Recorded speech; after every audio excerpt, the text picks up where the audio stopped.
برادران ملت اسلامی، السلام علیکم ورحمۃ اللہ وبرکاتہ۔ الحمد للہ الحنان المنان الذي خلق الإنسان وعلمه البيان، والصلاة والسلام على رسوله سيد الإنس والجان وعلى آله وأصحابه ذوي الخير والإحسان، أما بعد فأعوذ بالله من الشيطان الرجيم، بسم الله الرحمن الرحيم۔ إن الله لا يغير ما بقوم حتى يغيروا ما بأنفسهم، وإذا أراد الله بقوم سوءا فلا مرد له، صدق الله مولانا العظيم۔ بارگاہ رسالت مآب صلی اللہ علیہ وسلم میں درود پاک کا ہدیہ پیش کریں۔ اللہم صلی علی سیدنا محمد معدن الجود والکرم وآلہ واصحابہ الکرام وابنہ الکریم وبارک وسلم صلاة دائمتا سرمدا ابدا۔ حالات زمانہ کے اعتبار سے اور ہماری حالتوں کے اعتبار سے ایک بہت ہی عمدہ شعر ہے جو بالکل صادق آتا ہے۔ قوت فکر و عمل پہلے فنا ہوتی ہے، قوت فکر و عمل پہلے فنا ہوتی ہے جب کسی قوم کی شوکت پہ زوال آتا ہے۔ یوں ہی کوئی قوم نہیں مرتی، کسی قوم کے اوپر زوال آتا ہے تو سب سے پہلے اس قوم کے اندر سوچنے سمجھنے کی صلاحیت ختم ہو چکی ہوتی ہے، تب جا کر کے زوال آتا ہے۔ آج اس شعر کو میں پڑھتا ہوں تو محسوس ہوتا ہے کہ ہماری قوم پر یہ شعر صادق آتا ہے۔ قوت فکر اور عمل یہ پہلے رخصت ہو گئی ہے، جس کی وجہ سے یہ زوال آ رہے ہیں۔ لوگ اب حادثوں پر بیٹھ کر کے چرچا کرتے ہیں، حادثہ ہونے سے پہلے جو فکر ہونی چاہیے وہ مفقود ہے۔ گھر جلنے کے بعد پھر میٹنگ کرنے کا مطلب کیا ہے؟ اس سے سیفٹی کے لیے پہلے سے انتظامات ہوں تو اس کو لائق و فائق اور دانش مندی سمجھا جائے گا۔ آج کے وہی حالات ہیں میرے عزیزوں۔ آپ کو پتہ ہے کچھ قومیں ایسی ہیں جو فیوچر پلاننگ کے لیے 100 سال کے بعد کا سوچتی ہیں، جبکہ یہ اسلام کا حصہ تھا۔ نبی کونین صلی اللہ علیہ وسلم نے 1400 سال بعد ہونے والی چیزوں کی پیشین گوئی فرمائی کہ نہیں فرمائی؟ اللہ کے نبی صلی اللہ علیہ وسلم نے 1000 سال بعد پیدا ہونے والی چیزوں کو پہلے سے بتایا تھا کہ نہیں؟ یہ ساری چیزیں نبی آخر الزمان صلی اللہ علیہ وسلم نے جو بتایا، مطلب یہی تھا کہ اس وقت کے لوگوں کو ضرورت تو نہیں تھی ان حالات کی، پھر بھی حضور ان کو بتا رہے تھے، صحابہ کو۔ آج جو چیزیں پیدا ہونے والی ہیں وہ رسول پاک کو پتا تھا، 1000 سال بعد ہونے والی چیزیں، لیکن اس وقت کے صحابہ کو یہ باتیں کیوں بتائی جا رہی تھی؟ ان کے حالات تو اس وقت کے نہیں تھے ویسے۔ اس کے باوجود نبی پاک صلی اللہ علیہ وسلم نے ان کو 1000 سال بعد ہونے والی چیزوں کی باتیں اس لیے بتائی کہ یہ دین اسلام فیوچر پلاننگ کے لیے کتنا ایکٹیو ہے یہ سمجھو، آگے کے لیے۔ اس لیے بتایا گیا کہ صحابہ اپنی اولاد کو اور وہ اپنی اولاد کو، وہ اپنی اولاد کو یہ بات منتقل کرتے جائیں اور آنے والے حادثوں سے پہلے سے ذہن پریپیئر رہے، تیار رہے۔ دجال کے فتنے کا ذکر کتنی مرتبہ حدیث پاک میں آیا۔ امت کو نبی پاک صلی اللہ علیہ وسلم نے یوں ہی نہیں چھوڑ دیا۔ دجال کا فتنہ آئے گا، یاجوج ماجوج کا فتنہ آئے گا، یہ ساری چیزیں بتائی گئی کہ نہیں؟ ہر مسلمان تقریباً جانتا ہے آخر زمانے میں ایک بہت بڑا فتنہ دجال کی صورت میں ظاہر ہوگا۔ تو یہ باتیں اتنے 100 سالوں سے چل رہی ہیں کہ ذہن تیار ہے اس فتنے کو کہ اگر ایسا فتنہ آیا تو ایمان پر ڈٹے رہنا ہے، جمے رہنا ہے۔ یہ بات ہوتی ہے آگے آنے والے حادثات سے قوم کو باخبر رکھنا۔ آج جو حالات ہیں، جب کبھی کوئی چیز لٹ جائے تو سارے لوگ سڑکوں پر آ جائیں گے، یا پھر کسی نشستگاہ پر بیٹھ کر کے رات بھر میٹنگ کر کے چلے جائیں گے۔ یہ حادثے ہونے کے بعد کے جو حالات ہیں یہ وہی چیزیں درشا رہی ہیں کہ قوت فکر و عمل فنا ہو گئی ہے. قیادت ہمارے ہاں مفقود ہے. کسی ایک قائد کے تحت کوئی ساری قوم آنا نہیں چاہتی. آپ کیا سمجھتے ہیں کہ جو ہمارے ساتھ حالات پیش آ رہے ہیں، کبھی مسجدوں کو لے کر، کبھی خانقاہوں کو لے کر، کبھی بزرگوں کے نام کو لے کر، اب ہمارے وقف کی جائیداد کو لے کر، یہ سارے جو معاملات ہیں یہ اچانک آنے والی چیزیں نہیں ہیں. بھانپ لیا گیا ہے تمہاری پوری طبیعت کو، تمہارے مزاج کو، کہ فکر و عمل کی قوت ان کی ختم ہو چکی ہے. ان کو دو چند چیزوں میں ہی راضی کیا جا سکتا ہے. دنیا یہ سمجھ رہی ہے، جس کی وجہ سے کھلواڑ پر کھلواڑ ہوتے چلے جا رہے ہیں، اور ان کو یہ بھی پتہ ہے کہ یہ کچھ نہ کر سکیں گے. میرے عزیزو، آپ نا امید اور مایوس نہ ہو کہ ہم سے کچھ نہیں ہوگا. اللہ کریم چاہے تو ایک بندے سے بھی پوری دھرتی پر زلزلہ لا سکتا ہے. اللہ کریم کی ذات پر یقین اور توکل رکھو. سرکار غریب نواز ہندوستان آئے تھے تو بہت بڑی فوج لے کر نہیں آئے تھے، اللہ کی ذات پر بھروسہ کر کے آئے تھے، اور 90 لاکھ لوگوں کے دلوں میں چراغ اسلام جلا دیا تھا. وہ یقین اور توکل کے ساتھ آئے تھے. آج لوگوں کے دلوں کے اندر جو مایوسی اور نا امیدی ڈالی جا رہی ہے کہ کچھ ہوگا نہیں، ابھی کچھ کرنے سے کچھ نہیں ہوگا، یہ نا امیدی اور مایوسی تمہاری طبیعت میں کیوں آئی؟ کیا تمہارا رب تبارک و تعالیٰ کی ذات پر یقین کمزور ہو گیا؟ اگر یہ اس طرح کی بیماری آئی ہے تو پھر بدر پڑھ لینا. جب رسول پاک صلی اللہ علیہ وسلم کے ساتھ وہ صحابہ جا رہے تھے، ان کو اچھی طرح پتا تھا کہ سامنے آنے والی فوج کتنی طاقت لے کر آ رہی ہے.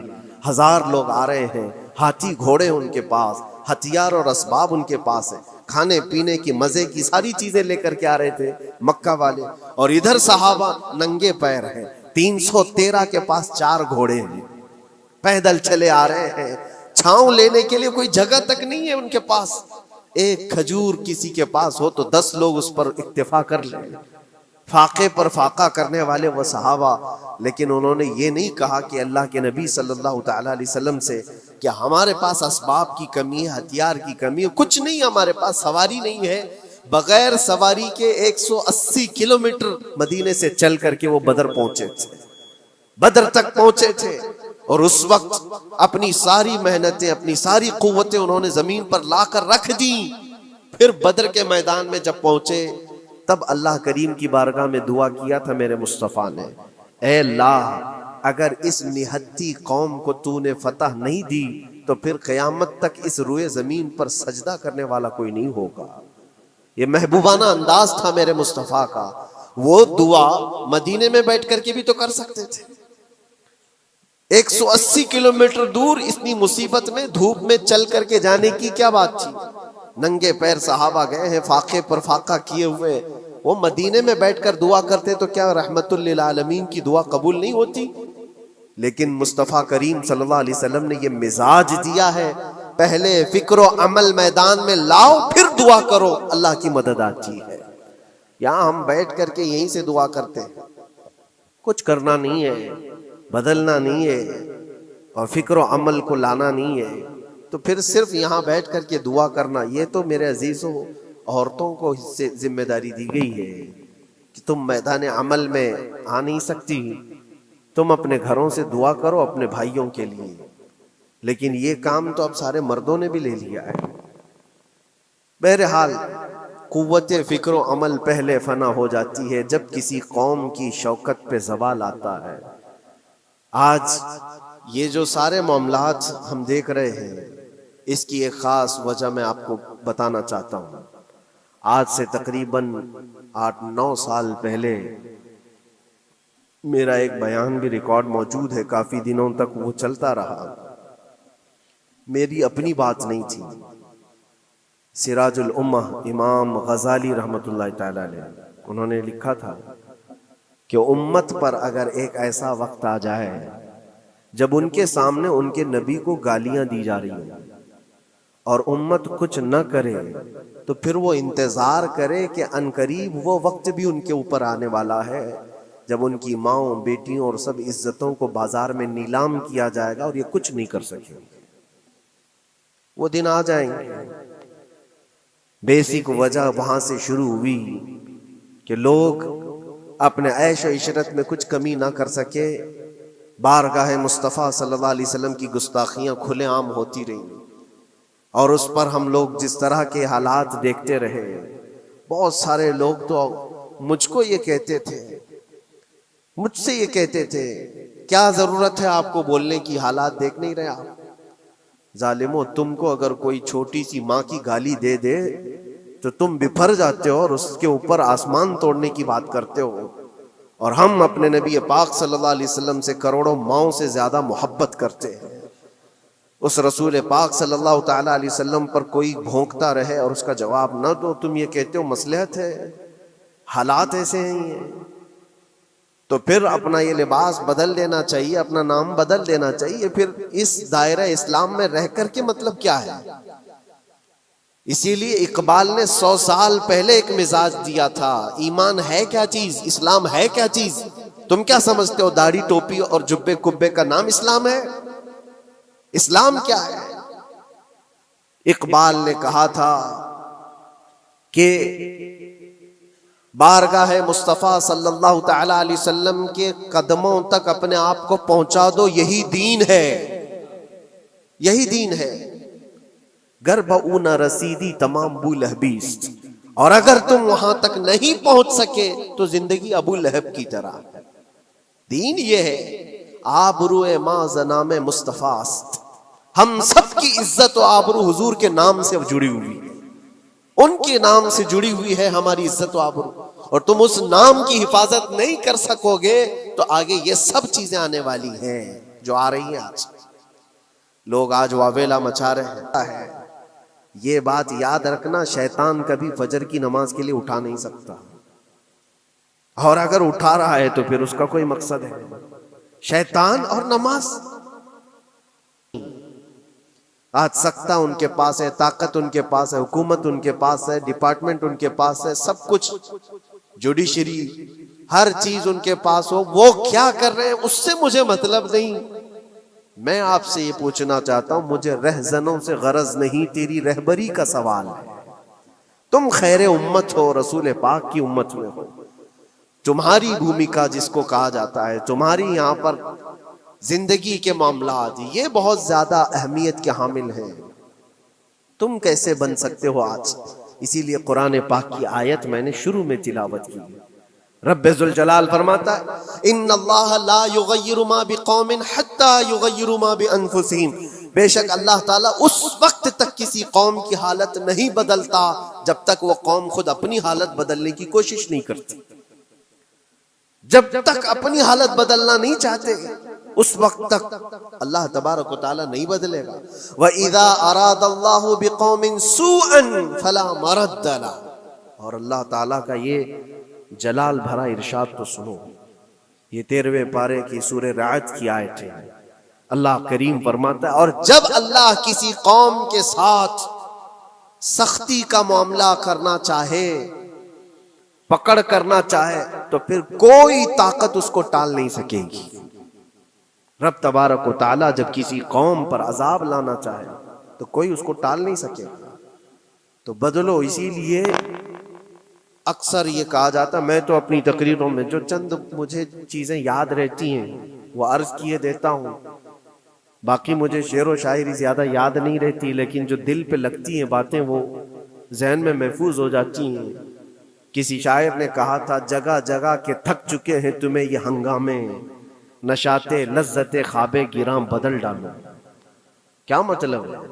روز ایک ایک ہنگامہ ہوتا ہے، تم کو جگا رہا ہے، اٹھ جا اے مسلمان، اٹھ جا، نشاط لذت خواب گراں بدل ڈالو، لمبی نیند سونے کی جو عادت پڑی ہوئی ہے اس مزے کو بدل ڈالو۔ غلط روی سے منازل کا بعد بڑھتا ہے، مسافروں روش کارواں بدل ڈالو۔ شاعر نے کہا ہے، ادھر ادھر کی لے میں چلتے رہو گے تو منزل لمبی ہو جائے گی۔ جس راستے پر تمہیں چلنا ہے اگر بار بار ادھر ادھر مڑتے رہو گے، غلط روی اس کو کہتے ہیں، غلط چلنے سے منازل کا بعد بڑھتا ہے، منزل لمبی ہو جاتی ہے، جہاں پہنچنا تھا وہاں پہنچ ہی نہیں پاؤ گے۔ اسی لیے شاعر کہتا ہے، مسافروں روش کارواں بدل ڈالو، قافلے کے چلنے کا جو طریقہ ہے اس کو بدل لو تم۔ یہ پوری کی پوری بات ہم پر فٹ ہوتی ہے. چلنے کا انداز بدل ڈالو اے نوجوانوں. جہاں کسی کے گھر میں آگ لگی وہ دھواں اٹھ رہا ہو، اور اگر کوئی نوجوان اندر بیٹھ کر کے یہ کہتا ہو کہ یہ ساون کا موسم ہے یا پھر یہ ابر رحمت ہے، تو اس کی سوچ پر ہم کیا کہیں. جہاں آج پوری قوم قسم پرسی کے عالم میں ہو، امت محمدیہ کے یہ حالات آج دیکھ رہے ہیں، روزانہ دیکھ رہے ہیں. تم شیئر تو کرتے ہو، ہر جگہ شیئر کرتے ہو، اور سارے ریلز پر تم جو دیکھتے ہو ہنگامے روز، صرف ہندوستان کے نہیں پوری دنیا بھر کے فلسطین کے مظلوم بچوں کی لاشیں دیکھتے ہو اور شیئر کر کے آگے بڑھ جاتے ہو. ان کی چیخیں، ان کے راکھ کے ملبے، ان کا ڈھیر، ان کے تباہ و برباد گھر، ایک ایک قبر میں 80 لوگوں کی لاشیں، یہ سب کیا تم نہیں دیکھتے؟ شیئر کر کے آگے بڑھ جاتے ہو. یہی تو ہنگامے ہیں جو تمہیں دھگا رہے ہیں. جگہ جگہ کے تھک چکے ہیں تمہیں یہ ہنگامے خود ہی تھک گئے. یہ اٹھتا نہیں ہے. ایک دور وہ تھا 100 سال پہلے کا، جب یہاں پر موجود انگریز اس قوم کو دیکھ کر یہ کہنے پر مجبور ہو گیا تھا، یہ فاقہ کش موت سے ڈرتا نہیں ذرا، بھوکیوں پر بھوکا رہتا ہے لیکن موت سے ڈرتا نہیں. روح محمدی اس کے بدن سے نکال دو. روح محمدی ان کے بدن میں تھی. انگریز تھر تھراتے تھے. اس قوم کا کوئی جواب ہی نہیں ہے. سب سے زیادہ اگر کسی چیز سے ڈرایا جا سکتا ہے تو موت سے، اور یہ قوم ایسی ہے کفن تو اپنے کندھے پر لے کر گھومتی ہے، جہاں موت آ جائے سو جائے.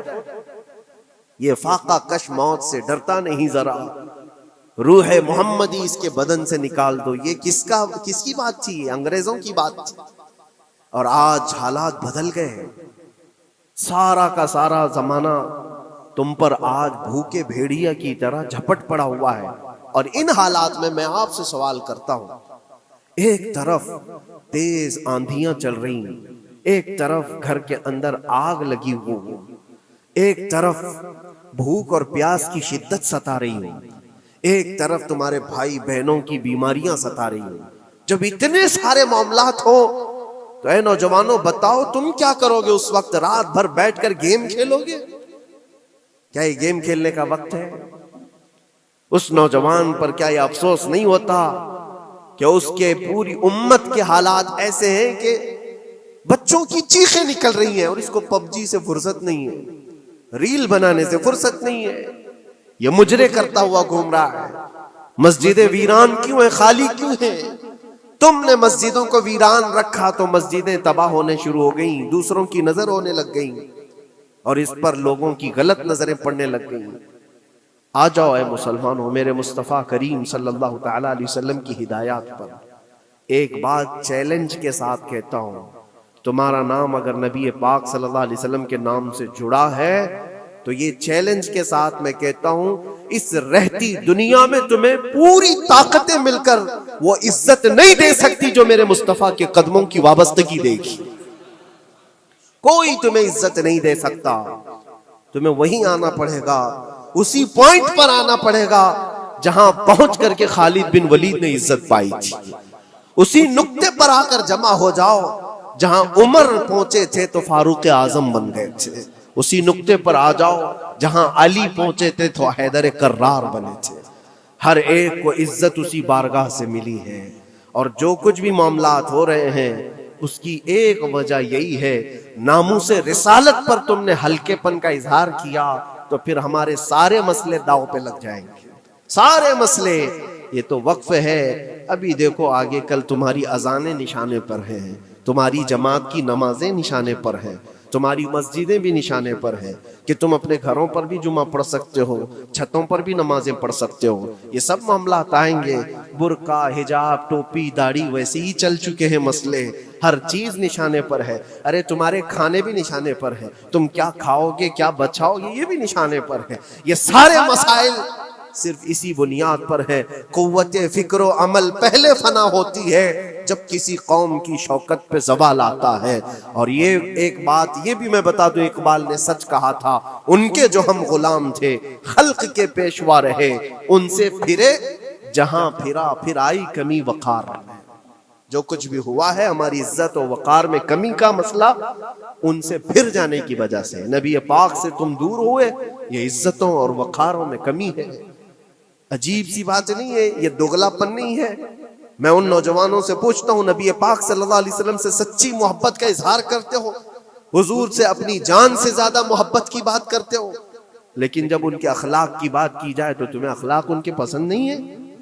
حضور پاک کا چہرہ نہیں پسند ہے، حضور پاک کے لباس تمہیں نہیں پسند ہے، تو پھر کون سی محبت کی بات کرتے ہو؟ اللہ کے رسول صلی اللہ تعالی علیہ وسلم سے تم بے انتہا محبت کی بات کرتے ہو، پھر وہ محبت کا تقاضا یہ ہے کہ تمہاری ظاہری زندگی میں بھی تو نظر آئے کچھ۔ محبت کا تقاضا یہ ہے، تم شرما جاتے ہو، دنیا کیا کہے گی مجھے، دنیا کیا کہے گی، دقیانوسی کہے گی، فنڈامنٹل کہے گی، پرانے زمانے کا کہے گی، میں چہرے پر داڑھی رکھ لوں تو لوگ مجھے پتہ نہیں کیا کیا کوسیں گے۔ تم نے دنیا کے لیے اپنے آپ کو بدل لیا، یہ نہیں سوچا کہ یہ وہی دنیا ہے جو 4 دن کے بعد میری دوستی کو لات مارے گی اور 4 دن کے بعد مجھے قبر میں رکھ کر کے منو مٹی پر دبا دے گی، اور مجھے جانا تو ہے، پھر قبر میں منہ دکھانا ہے تو اسی مصطفیٰ کو دکھانا ہے۔ جہاں یہ نہیں پہنچ سکتے وہاں رسول پاک ہوں گے، محشر کے میدان میں جہاں کوئی سہارا نہیں ہوگا اس وقت رسول پاک تمہارا ہاتھ پکڑ رہے ہوں گے، اور تم نے ان کا خیال نہیں کیا۔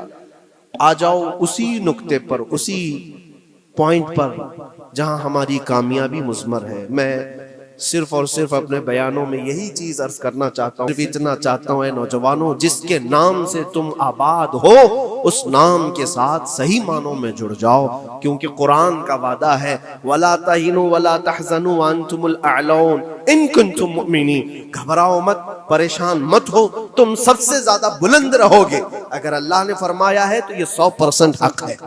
اللہ نے فرمایا ہے تم سب سے زیادہ بلند رہو گے، لیکن آگے رب فرماتا ہے ان کنتم مؤمنین، اگر تم سچے ایمان والے ہو جاؤ۔ اور ایمان کس کو کہتے ہیں؟ لا یؤمن احدکم حتی اکون احب الیہ من والدہ وولدہ والناس اجمعین۔ میرے آقا فرماتے ہیں ایمان اس وقت تک کمپلیٹ نہیں ہوگا جب تک تم اپنے ماں باپ اولاد اور ساری دنیا سے زیادہ مجھ سے محبت نہ کرو۔ یہ ہے، اور اخیر میں یہی کہوں گا، ہر مسئلے کا حل، سارے تمام ایشوز کا خلاصہ، علاج ایک ہی چیز میں ہے کہ محمد سے وفا ہے۔ تو ہم تیرے ہیں، یہ جہاں چیز ہے کیا، لوح و قلم تیرے ہیں۔ لوگ انتظار میں ہیں، بہت سارے لوگ یہ پوچھتے بھی ہیں ہمیں کیا کرنا چاہیے، ہمیں کیا کرنا چاہیے۔ ظلم پہ ظلم ہوتا جا رہا ہے، ظالم اپنے انجام پر ضرور پہنچیں گے، کیونکہ قرآن میں اللہ کا وعدہ ہے وَسَيَعْلَمُ الَّذِينَ ظَلَمُوا أَيَّ مُنْقَلَبٍ يَنْقَلِبُونَ۔ ان قریب ظالم یہ دیکھ لے گا کہ اللہ اس کو کس پلٹی پر پلٹائے گا، کس کھائی میں گرائے گا، اسے اندازہ بھی نہیں ہوگا، اس کے بنے ہوئے جالوں میں وہ خود پھنسے گا۔ ظالموں کی ایک لمبی تاریخ ہے اور ان کو بھی پڑھنا چاہیے جو آج ظلم کر رہے ہیں، لیکن تمہارا کردار کیا ہو، اس سلسلے میں جو ہمارے بچے یا نوجوان سوال کرتے ہیں کیا کرنا چاہیے۔ پہلے سب سے پہلی چیز میں یہ کہتا ہوں، جتنا کھو چکے، جتنی جا چکے اور جو اب برباد ہوا ہے، اس چیز پر منتھن کرنا، اس چیز پر بیٹھ کر میٹنگ کرنا، اس سے پہلے میں چاہتا ہوں کہ آگے ہونے والے نقصانات سے پہلے اپنے آپ کو بدل لو۔ آگے جو بڑے حادثات آنے والے ہیں، آگے جو بڑی آندھیاں آنے والی ہیں، اس سے پہلے اپنے دروازے ٹھیک کر لو، اپنی زندگیاں سدھار لو۔ جو ہو گیا ابھی، یہ نقصان تو بہت بڑا نقصان ہے امت کا، جو کچھ بھی ہوا ہے، مسجدیں، معبدیں، خانقاہیں، مزارات، اولیاء کی ذات، بزرگوں کے نام، قرآن، اسلام، دین، یہ ساری چیزوں پر جو حملے ہوئے، لیکن آگے چل کر کے تمہارے وجود پر سوال ہوگا، تمہاری نسلوں پر سوال ہوگا، تمہارے علم دین پر سوال، تمہاری محراب پر، تمہارے ممبر پر۔ کل کو دیکھنا یہ آزادی بھی ختم کر لی جائے گی، ممبر سے کوئی کھلے عام بول بھی نہیں سکے گا۔ یہ آج جو ہم بیان کر رہے ہیں، آگے چل کر کے دیکھنا یہ آوازیں بھی بند کر دی جائیں گی، یہ کھلے عام کوئی مولوی بول نہ سکے، جو ہم چاہیں وہی بولے۔ میرے عزیزوں، اس وقت کے ان حادثوں سے بچنے کے لیے میں کہتا ہوں ابھی اپنے آپ کو بدل لو، مسافروں روش کارواں بدل ڈالو۔ اٹھو وگرنہ حشر نہ ہوگا پھر کبھی، دوڑو کہ زمانہ چال اپنی چل گیا۔ اللہ کریم ہم سب کی قوت فکر و عمل پھر سے عطا فرمائے۔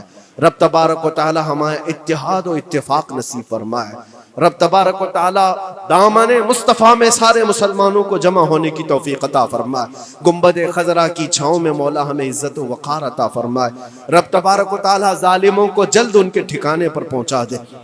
اے کریم خدا ارحم الراحمین، مولا ہمارے شعائر اسلام کے ساتھ جو کچھ بھی ہو رہا ہے، غیب سے تو مولا مدد کے اسباب پیدا فرما دے۔ ہمارے درمیان مولا قیادت اور سچی قیادت عطا فرما۔ اے کریم خدا ارحم الراحمین، خصوصاً تیرے دربار میں التجا ہے مولا، فلسطین کے نہتے مظلوموں کی غیب سے مدد فرما۔ جبرائیل امین کی تائید انہیں عطا فرما، رحمت کے فرشتوں سے ان کی مدد فرما۔ مولا پورا شہر راکھ کے ڈھیر پر ہے، اے کریم خدا خوشیاں دیکھے انہیں زمانہ بیت گیا، مولا ان کے گھروں میں خوشیاں عطا فرما۔ اے اللہ ان بلکتی ہوئی ماؤں کو، ان کی جو گودیں اجاڑ دی گئی ہیں، ان کے گھر جو برباد کیے گئے ہیں، ان کے شہیدوں کو قبول فرما، ان کے زخموں کو مولا تو شفا عطا فرما۔ اے کریم خدا خصوصیت کے ساتھ ان کے ہمارے اور تیرے دشمنوں کو ہلاک و برباد فرما دے، ان کی زمین ان کے لیے تنگ فرما دے۔ ربنا وآتنا ما وعدتنا على رسلك ولا تخزنا يوم القيامة انك لا تخلف الميعاد برحمتك يا ارحم الراحمين، وآخر دعوانا ان الحمد لله رب العالمين۔